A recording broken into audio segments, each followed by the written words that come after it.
शांति 1 दिसंबर 2020 की प्रातः मुरली बाप दादा की साकार महावाक्य है। बाबा बोले, मीठे बच्चे, तुम अभी रूहानी बाप द्वारा रूहानी ड्रिल सीख रहे हो। इसी ड्रिल से तुम मुक्ति धाम शांति धाम में चले जाएंगे। प्रश्न है, बाप बच्चों को पुरुषार्थ कराते हैं, लेकिन बच्चों को किस बात में बहुत स्ट्रिक्ट रहना चाहिए? उत्तर है, पुरानी दुनिया को आग लगने के पहले तैयार हो। अपने को आत्मा समझ बाप की याद में रह। बाप से पूरा वर्षा लेने में बहुत स्ट्रिक्ट रहना है, नापास नहीं होना है। जैसे वो स्टूडेंट नापास होते हैं तो पछताते हैं, समझते हैं हमारा वर्ष मुफ्त में चला गया। कोई तो कहते हैं नहीं पढ़ा तो क्या हुआ, लेकिन तुम्हें बहुत स्ट्रिक्ट रहना है। टीचर ऐसा ना कहे कि टू लेट। ओम शांति। रूहानी बाप रूहानी बच्चों को रूहानी पाठशाला में डायरेक्शन देते हैं। वाह, ऐसे कहे कि बच्चों को ड्रिल सिखलाते हैं। जैसे टीचर्स डायरेक्शन देते हैं वह ड्रिल सिखलाते हैं ना। यह रूहानी बाप भी बच्चों को डायरेक्ट कहते हैं। क्या कहते हैं? मन मना भव। जैसे वो कहते हैं अटेंशन प्लीज़, बाप कहते हैं मन मना भव। यह जैसे हर एक अपने ऊपर मेहर करते हैं। बाप कहते हैं बच्चे, मामे कम याद करो, अशरीरी बन जाओ। यह रूहानी ड्रिल रूहों को रूहानी बाप ही सिखलाते हैं। वो है सुप्रीम टीचर, तुम हो नायब टीचर। तुम भी सबको कहते हो अपने को आत्मा समझो, बाप को याद करो, देही अभिमानी भव। मन मना भव का अर्थ भी यह है। डायरेक्शन देते हैं बच्चों के कल्याण लिए। खुद किससे सीखा नहीं, और तो सब टीचर्स खुद सीखकर फिर सिखलाते हैं। यह तो कहा स्कूल आदि में पढ़कर सीखा नहीं है, यह सिर्फ सिखलाते ही है। कहते हैं मैं तुम रूहों को रूहानी ड्रिल सिखलाता हूँ। वो सब जिस्मानी बच्चों को जिस्मानी ड्रिल सिखलाते हैं। उन्हों को ड्रिल आदि भी शरीर से ही करनी होती है। इसमें तो शरीर की कोई बात ही नहीं। बाप कहते हैं मेरा कोई शरीर नहीं है, मैं तो ड्रिल सिखलाता हूँ, डायरेक्शन देता हूँ। उनमें ड्रिल सिखलाने का ड्रामा प्लान अनुसार पार्ट भरा हुआ है, सर्विस भरी हुई है। आते ही है ड्रिल सिखलाने। तुमको तमोप्रधान से सतोप्रधान बनना है। यह तो बहुत सहज है। सीढ़ी बुद्धि में है, कैसे 84 का चक्र लगाए नीचे उतरते हैं। अब बाप कहते हैं तुमको वापस जाना है। ऐसे और कोई भी अपने फॉलोअर्स को या स्टूडेंट को नहीं कहेंगे कि है रूहानी बच्चों अब वापस जाना है, सिवाय रूहानी बाप के कोई समझा न सके। बच्चे समझते हैं अभी हमको वापस जाना है। यह दुनिया ही अब तमोप्रधान है। हम सतोप्रधान दुनिया के मालिक थे, फिर 84 का चक्र लगाए तमोप्रधान दुनिया के मालिक बने हैं। यहाँ दुख ही दुख है। बाप को कहते हैं दुख हरता सुख करता, अर्थात तमोप्रधान से सतोप्रधान बनाने वाला एक ही बाप है। तुम बच्चे समझते हो हमने बहुत सुख देखे हैं, कैसे राजाई की वो याद नहीं है, परंतु एम ऑब्जेक्ट सामने है। वो है ही फूलों का बगीचा। अब हम कांटे से फूल बन रहे हैं। तुम ऐसे नहीं कहेंगे कि कैसे निश्चय करें। अगर संशय है तो विनशंति, स्कूल से पैर उठाया तो पढ़ाई बंद हो जाएगी, पद भी विनशंति हो जाएगी। बहुत घाटा पड़ जाता है, प्रजा में भी कम पद हो जाएगा। मूल बात ही है सतोप्रधान पूज्य देवता देवी देवता बनना, अभी तो देवता नहीं होना। तुम ब्राह्मणों को समझ आई है। ब्राह्मण ही आकर बाप से यह ड्रिल सीखते हैं। अंदर में खुशी भी होती है। यह पढ़ाई अच्छी लगती है ना। भगवानुवाच, भल उन्होंने कृष्ण का नाम डाल दिया है, परंतु तुम समझते हो कृष्ण ने यह ड्रिल सिखलाई नहीं है। यह तो बाप सिखलाते हैं। कृष्ण की आत्मा जो भिन्न नाम रूप धारण करते तमो प्रधान बनी है, उनको भी सिखलाते हैं। खुद सीखते नहीं और सब कोई न कोई से सीखते ज़रूर है। यह ही सिखलाने वाला रूहानी बाप तुमको सिखलाते हैं, तुम फिर औरों को सिखलाते हो। तुम 84 जन्म ले पतित बने हो, अब फिर पावन बनना है। उसके लिए रूहानी बाप को याद करो। भक्ति मार्ग में तुम गाते आए हो, हे पतित पावन। अभी भी तुम कहाँ भी जाकर देखो, तुम राज ऋषि हो ना, कहाँ भी घूम फिर सकते हो, तुमको कोई बंधन नहीं है।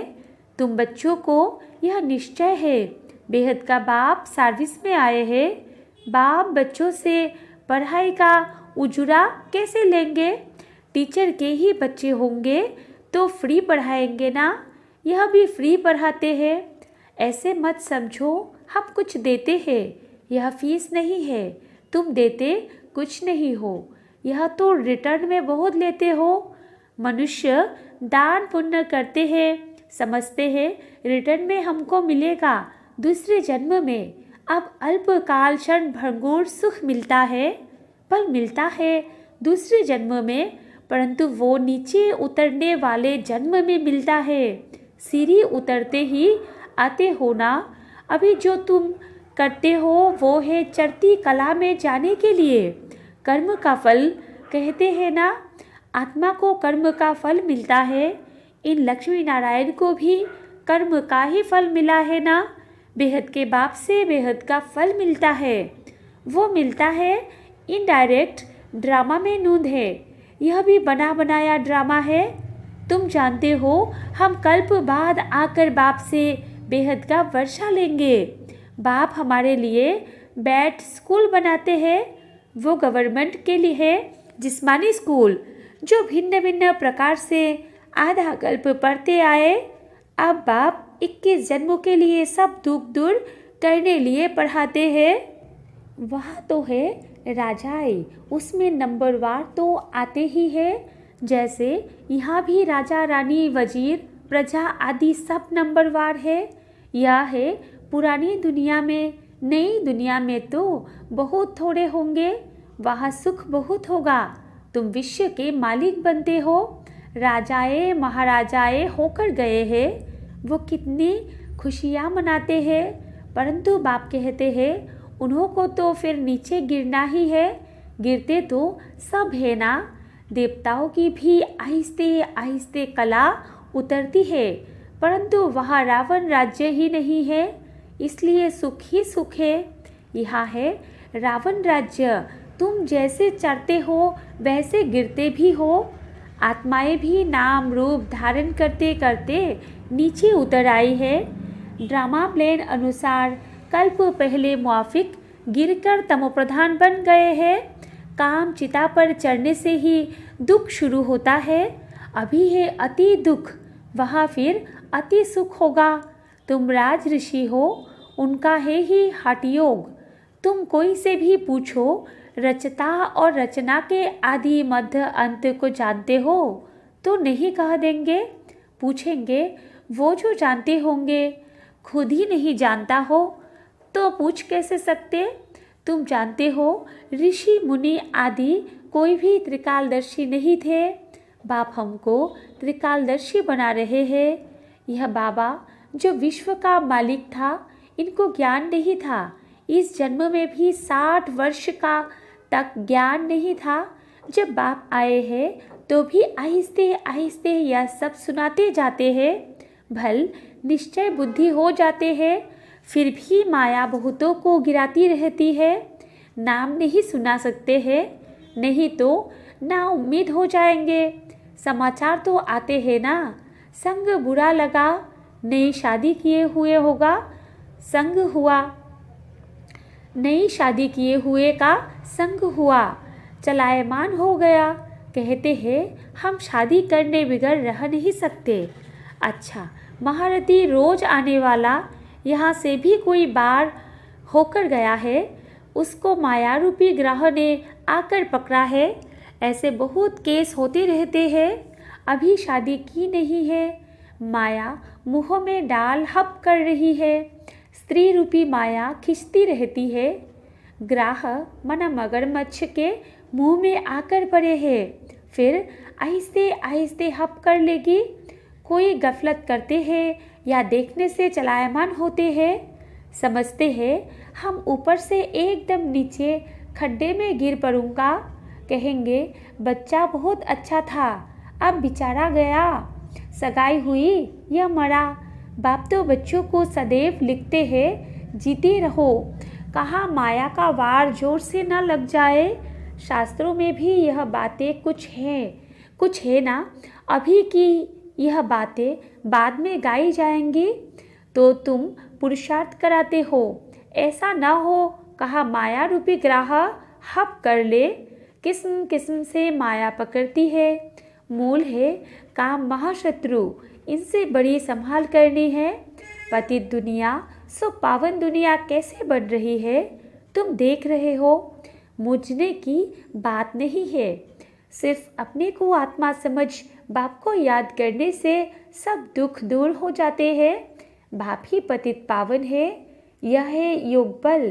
भारत का प्राचीन राजयोग बहुत मशहूर है। समझते हैं क्राइस्ट से 3000 वर्ष पहले पैराडाइस था, तो ज़रूर और कोई धर्म नहीं होगा। कितनी सहज बात है, परंतु समझते नहीं।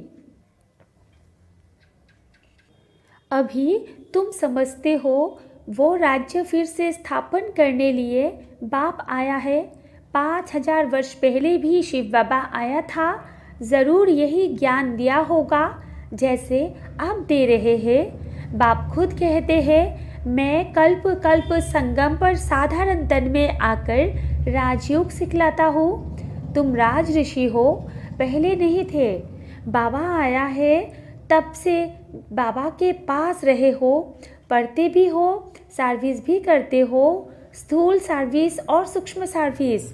भक्ति मार्ग में भी सर्विस करते हैं, फिर घर बार भी संभालते हैं। बाप कहते हैं अब भक्ति पूरी हुई, ज्ञान शुरू होता है। मैं आता हूँ ज्ञान से सद्गति देने। तुम्हारी बुद्धि में है, हमको बाबा पावन बना रहे हैं। बाप कहते हैं ड्रामा अनुसार तुमको रास्ता बताने आया हूँ। टीचर पढ़ाते हैं, एम ऑब्जेक्ट सामने है, यह है उच्चते उच्च पढ़ाई। जैसे कल्प पहले भी समझाया था, वही समझाते रहते हैं। ड्रामा की टिक टिक चलती रहती है, सेकंड बाय सेकंड जो बीता सो फिर 5000 वर्ष बाद रिपीट होगा। दिन बीतते जाते हैं, यह ख्याल और कोई की बुद्धि में नहीं है। सतयुग त्रेता द्वापर कलयुग बीत गया, वो रिपीट होगा। बीता भी वही जो कल्प पहले बीता था, बाकी थोड़े दिन है, वो लाखों वर्ष कह देते। उनकी भेंट में तुम कहेंगे बाकी कुछ घंटे हैं। यह भी ड्रामा में नूंद है, जब आग लग जाएगी तब जागेंगे, फिर तो टू लेट हो जाते हैं। तो बाप पुरुषार्थ कराते रहते हैं, तैयार हो बैठो। टीचर को ऐसा ना कहना पड़े कि टू लेट। नापास होने वाले बहुत पछताते हैं, समझते हैं हमारा वर्ष मुफ्त में चला जाएगा। कोई तो कहते हैं पढ़ा तो क्या हुआ, तुम बच्चों को स्ट्रिक्ट रहना चाहिए। हम तो बाप से पूरा वर्षा लेंगे। अपने को आत्मा समझ बाप को याद करना है, इसमें कोई तकलीफ होती नहीं है तो बाप से पूछ सकते हो, यही मुख्य बात है। बाप ने आज से 5000 वर्ष पहले भी कहा था मामेकम याद करो, पतित पावन मैं हूँ, सबका बाप मैं हूँ। कृष्ण तो सभी का बाप नहीं है। तुम शिव के कृष्ण के पुजारियों को यह ज्ञान सुना सकते हो। आत्मा पूज्य नहीं बनी होगी तो तुम कितना भी माता मारो, समझेंगे नहीं। अभी नास्तिक बनते हैं, शायद आगे चल आस्तिक बन जाए। समझो शादी कर गिरता है, फिर आकर ज्ञान उठाए, परंतु वर्षा बहुत कम हो जाएगा, क्योंकि बुद्धि में दूसरे की याद आकर बैठी। वो निकालने में बड़ा मुश्किल होता है। पहले स्त्री की याद, फिर बच्चे की याद आएगी। बच्चे से भी स्त्री जास्ती खींचेंगे, क्योंकि बहुत समय की याद है ना। बच्चा तो पीछे होता है, फिर मित्र संबंधी ससुर घर की याद आती है। पहले स्त्री जिसने बहुत समय साथ दिया है, यह भी ऐसे है।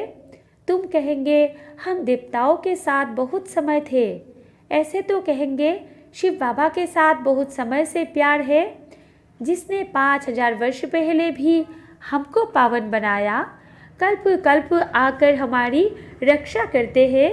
तब तो उनको दुख हरता सुख करता कहते हैं। तुमको बड़ा लाइन क्लियर बनना है।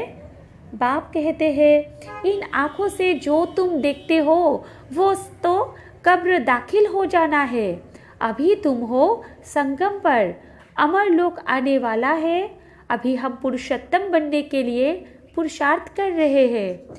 यह है कल्याणकारी संगम योग। दुनिया में देखते रहते हो क्या क्या हो रहा है।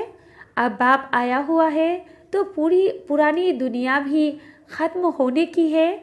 आगे चल बहुतों को ख्याल में आएगा, ज़रूर कोई आया हुआ है जो दुनिया को चेंज कर रहे हैं।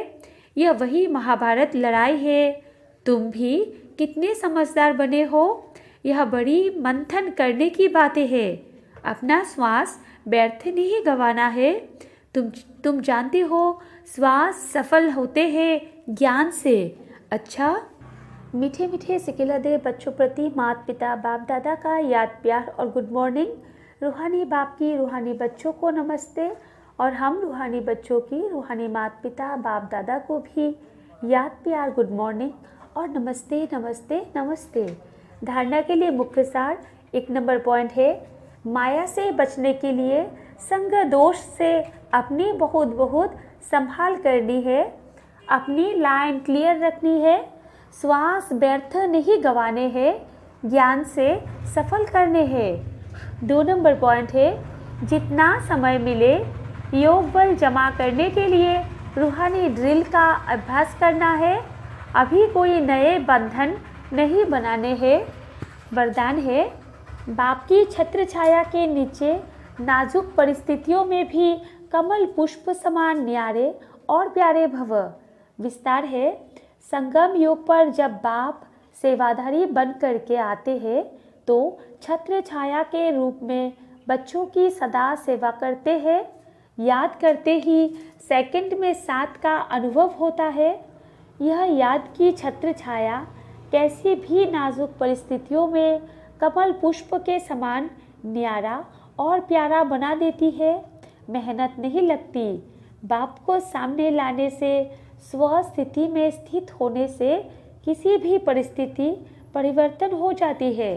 स्लोगन है, बातों का पर्दा बीच में आने न दो तो बाप के साथ का अनुभव होता है।